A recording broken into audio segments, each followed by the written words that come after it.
दोस्तों पुष्पा इम्पॉसिबल में आप लोग देख सकते हैं कि यहाँ पर जो कादम्बरी है दोस्तों उसका किरदार दिन ब दिन गिरता ही जा रहा है। पहले तो वो खाली ये कह रही थी ना कि मैं बच्चा चुरवा लूंगी, लेकिन दोस्तों अब तो उसकी डिमांडें ही बढ़ती जा रही हैं। यहाँ पर कादम्बरी अब अपनी नर्स को बुलवा कर कहती है कि जो दीप्ति के 2 प्रेग्नेंट यानी कि बेबी आने वाले हैं ना, उनमें से एक बेबी यहाँ पर जो बच्ची है वो लाजमी होनी चाहिए, क्योंकि जो मेरे जुगल जी है ना उनको यहाँ पर बेटियां बहुत पसंद है। दोस्तों ये तो वो हिसाब हो गया, एक तो चोरी और ऊपर से सीना चोरी कि यहाँ पर काम भी गलत कर रही है और बहुत ही ज्यादा ठाठा मार रही है कि मुझे बच्ची लाजमी चाहिए वरना मेरे जो पति हैं वो कभी खुश नहीं होंगे। दूसरी तरफ दोस्तों यहाँ पर जो प्रार्थना है दीप्ति उससे कहती है कि हाँ भाई प्रार्थना तुझे क्या चाहिए, बेटा या बेटी? तो दोस्तों प्रार्थना कहती है कि भाभी ये तो अब आपके ऊपर है, क्योंकि आपके जो ट्विन बेबी हैं उनमें से अब क्या रखेंगी? तो दोस्तों साथ ही दीप्ति कहती है कि मैं तो चाहती हूँ कि मेरे घर में यहाँ पर एक बेटा हो जाए और जो बेटी होगी वो तुम ले लेना, क्योंकि मेरे पास पहले से यहाँ पर मेरी बेटी है। इस तरह एक बेटा हो जाएगा तो एक बहन भाई हो जाएंगे। अब दोस्तों जो प्रार्थना ये बात सुनती है तो वो कहती है कि दीप्ति भाभी वैसे आपकी सोच काफी ज्यादा बढ़िया है। दोस्तों जब यहाँ पर प्रार्थना और दीप्ति आपस में बात कर रहे होते हैं तो यहाँ पर जो चिराग है वो भी सोच रहा होता है इसी बारे में, और जो अश्विन है वो तो कुछ ज्यादा ही सोच रहा है लेकिन अभी भी कुछ नहीं बोल रहा, और पुष्पा भी इसी बारे में सोच रही होती है। अब दोस्तों यहाँ पर जो दीप्ति है वो कहती है कि बस मैं तुझे यही कहूंगी प्रार्थना के जल्दी से नाम सोच ले, 5 बेटे के सोच ले और 5 बेटियों के सोच ले, क्योंकि कुछ भी हो सकता है, 2 बेटे भी हो सकते हैं और 2 बेटियां भी हो ही सकती हैं। अब दोस्तों यहाँ पर इतनी ही देर में स्वरा भी आ जाने वाली है, तो दीप्ति कहती है कि स्वरा बेटा इधर आओ, सबसे पहले मैं तुम्हें चॉकलेट लेकर दूंगी, लेकिन मुझे ये बताओ कि तुम्हें भाई चाहिए या फिर बहन? तो दोस्तों स्वरा कहती है कि मम्मी मुझे तो यहाँ पर भाई चाहिए, बिल्कुल गोलू भैया जैसा क्यूट होना चाहिए, इस तरह मैं अपने भाई के साथ बहुत ही ज्यादा बातें किया करूंगी और उसके साथ खेला भी करूंगी। दोस्तों वैसे बेचारी स्वरा कितनी ज्यादा भोली है, वो बेचारी को इस यहाँ पर दुनियादारी से लेन देन ही नहीं कि आखिर पीछे क्या चल रहा है, कोई गुस्से में है तो कोई शांत है, लेकिन उस बेचारी को तो सिर्फ और सिर्फ अपना भाई ही चाहिए। अब दोस्तों पुष्पा इस बारे में सोच रही होती है कि क्या ये गलत फैसला तो नहीं हो जाएगा कि एक बच्चा प्रार्थना ले लेगी और एक बच्चा दीप्ति ले लेगी? वैसे दोस्तों आपको क्या लगता है कि यहाँ पर यह फैसला गलत होगा या फिर ठीक? दूसरी तरफ दोस्तों अगर कादम्बरी को देखा जाए वो तो यहाँ पर हर बात में डिमांड ही कर रही है और कह रही है कि मैं जुगल जी को नहीं खोना चाहती, आगे मैंने उनको बहुत ही ज्यादा मुश्किलों से पाया है, मेरी किस्मत ने मेरा बहुत ही ज्यादा साथ दिया है और आगे भी साथ देगी।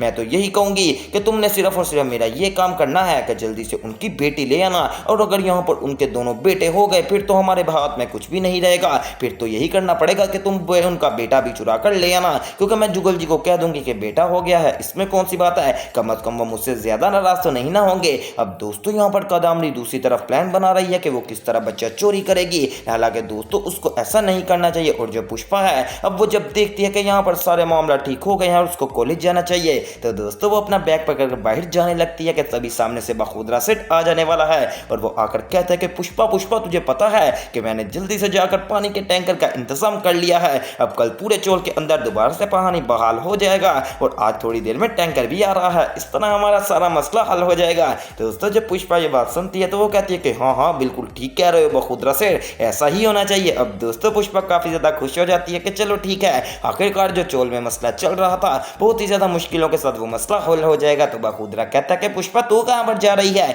मुझे बता तो सही। तो दोस्तों पुष्पा कहती है अरे बखुदरा सेठ कुछ भी नहीं, वो दरअसल मुझे कुछ जरूरी काम था तो मैंने कहा यहाँ पर कॉलेज चले जाती हूँ, आगे मेरा एक पेपर छूट गया और मुझे वहां पर जाकर आज दूसरा पेपर तो देना है ना। तो दोस्तों सुशीला कहती है पुष्पा इस सब कश्मकश में तेरा एक पेपर छूट गया है, अब तू इंटर्नशिप में पहले नंबर पर कैसे आएगी? तो दोस्तों पुष्पा कहती है कोई बात नहीं, भगवान जी की यहाँ पर कृपा है मेरे ऊपर, मैं जरूर यहाँ पर पहले नंबर पर आ जाऊंगी। अब दोस्तों जो पुष्पा है वो यही सोच रही होती है कि आखिरकार मैं किस तरह आऊंगी और कॉलेज पहुंच जाने वाली है कि तभी सामने यहाँ पर नैना आ जाती है और आकर कहती है अरे पुष्पा जी इधर आइए, आपको मैंने ट्रेड देनी है क्योंकि मैं इंटर्नशिप में पहले नंबर पर आ ही गई हूँ, हालांकि अभी रिजल्ट भी नहीं आया लेकिन मुझे पता चल गया है, क्योंकि जाहिर सी बात है पुष्पा जी आपने तो एक पेपर ही नहीं दिया और आपका पेपर दूसरा कितना भी अच्छा हो जाए आप पहले नंबर पर आ ही नहीं सकती। तो दोस्तों पुष्पा कहती है ठीक है तो बिल्कुल ठीक कह रही है नैना, मैंने पेपर नहीं दिया लेकिन मुझे अपने भगवान जी के ऊपर इतना भरोसा तो है ही कि मैं कम से कम तेरी तरह फेल नहीं होती, हमेशा पहले नंबर पर ही आती हूँ। अगर तूने मुकाबला करना है तो मुझे एक पेपर देने दे, फिर मैं तुझे बताती हूँ, और मुझे पता है ये टाइम नहीं रहना मेरे पास, मैं यहाँ पर जल्द से जल्द पेपर देकर उम्मीद तो पूरी है कि यहाँ पर इंटर्नशिप के एग्जाम में दोबारा से आगे आ जाऊंगी। तो दोस्तों साथ ही नैना गुस्सा करके कहती है चले ठीक है पुष्पा जी आपकी मर्जी, लेकिन आपकी औकात नहीं है यहाँ पर इंटर्नशिप में नंबर 1 लेने की, क्योंकि अब नंबर 1 तो सिर्फ एक ही आएगी और वो है नैना पटनागर। दोस्तों ये बात करके यहाँ से उठ जाने वाली है नैना, और जो पुष्पा है वो सोचती है कि नैना किस कदर गलत बातें कर रही है, हालांकि नैना को ऐसी बातें नहीं करनी चाहिए। तो दोस्तों पुष्पा दिल ही दिल में यहाँ पर इरादा मजबूत करती है कि मैं इसको इतनी बुरी मार दूंगी कि यहाँ पर पूरा यहाँ पर हमारा कॉलेज देखेगा कि आखिरकार पुष्पा कहाँ से उठी थी और सबको हरा भी दिया। अब दूसरी तरफ दोस्तों अगर बात की जाए यहाँ पर बखुदरा सेठ की, तो वो चिराग को अपने पास बुलाता है और कहता है कि अरे चिराग इधर आ, मेरी बात तो सुन यार, मैं काफी दिनों से देख रहा हूँ कि जो अश्विन है ना वो इस फैसले से खुश नहीं है। मैं तो यही कहूंगा कि तुम लोग फैसला चेंज कर लो। तो दोस्तों चिराग कहता है अरे पापा आप ये कैसी बात कर रहे हो, ऐसा नहीं हो सकता। तो दोस्तों साथ ही सुशीला भी आ जाने वाली है और वो कहती है कि चिराग हाँ ये बात तो मैं भी मानती हूँ कि यहाँ पर जो प्रार्थना है यानी कि दिलीप पटेल है और साथ ही साथ जो यहाँ पर अश्विन है वो इस इरादे से खुश नहीं है और ना ही पुष्पा खुश है। तो मैं तो यही कहूंगी कि तुम लोग ये बच्चा लेने से मना कर दो।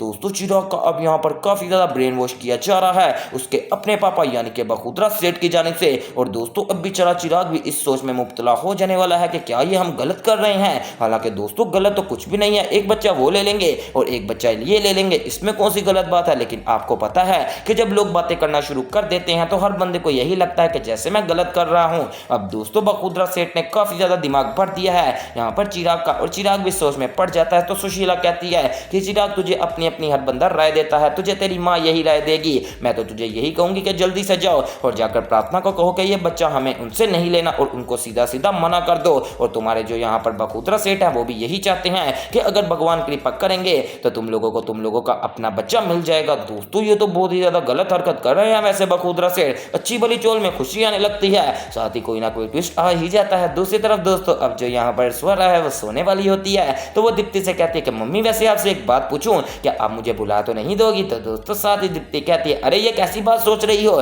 तो दोस्तों स्वरा कहती है मम्मी वो दरअसल मुझे रात को ख्वाब आया था कि जब न्यू बेबी आ गए हैं ना आपने तो मेरी यहाँ पर केयर करना ही छोड़ दिया और मेरी तरफ ध्यान ही नहीं दे रहे, बस नए बेबी की ही बातें करती हैं। तो दोस्तों साथ दीप्ति कहती है मुझे एक बात बताओ बेटा, क्या वो पहले आया था या फिर तुम पहले आई थी। सारी सी बात है तुम और मेरा तुम्हारे साथ प्यार भी बहुत ज्यादा है, मैं तुम्हारे साथ कभी भी ऐसा नहीं करूंगी। अब दूसरी तरफ दोस्तों यहाँ पर जो प्रार्थना होती है उसने बच्चों की यहाँ पर लिस्ट बना ली है नेम की और जल्दी से जैसे ही चिराग आता है तो वो कहती है कि चिराग ये देखो मैंने बच्चों के नाम की लिस्ट बनाई है, मुझे बताओ इनमें से प्यारा नाम कौन सा है, लड़के में से भी और लड़की में से भी, क्योंकि जाहिर सी बात है कुछ भी तो हो सकता है। तो दोस्तों चिराग आकर जब वो चिट पकड़ता है तो उसके ऊपर सच में नाम लिखे हुए थे। लेकिन दोस्तों चिराग का मूड देखकर काफी ज्यादा यहाँ पर प्रार्थना घबरा जाती है और कहती है कि चिराग क्या हुआ, खैर तो है, इतनी ज्यादा परेशानी में क्यों हो। तो दोस्तों चिराग कहता है अरे प्रार्थना कुछ भी नहीं, वो दरअसल मैं सोच रहा था कि ये फैसला ठीक है कि हम उनसे बच्चा ले रहे हैं। अब दोस्तों जब वो आपस में बात कर रहे थे तो पीछे से यहाँ पर अश्विन सारी बातें सुन लेने वाला है। वेल दोस्तों अब मुझे नहीं लगता कि जो चिराग है वो यहाँ पर प्रार्थना को बच्चा लेने देगा, क्योंकि उसने कुछ बातें ही ऐसी कर दी और कह दिया है कि जब भगवान जी की कृपा होगी तब हमें हमारा बच्चा मिल जाएगा। वेल दोस्तों अब आने वाले एपिसोड में बहुत ही ज्यादा ट्विस्ट आने वाले हैं जो कि देखना मिस मत कीजिएगा और मेरे चैनल स्पाइसी एंटरटेनमेंट को सब्सक्राइब करें और वीडियो को ज्यादा से ज्यादा शेयर करें।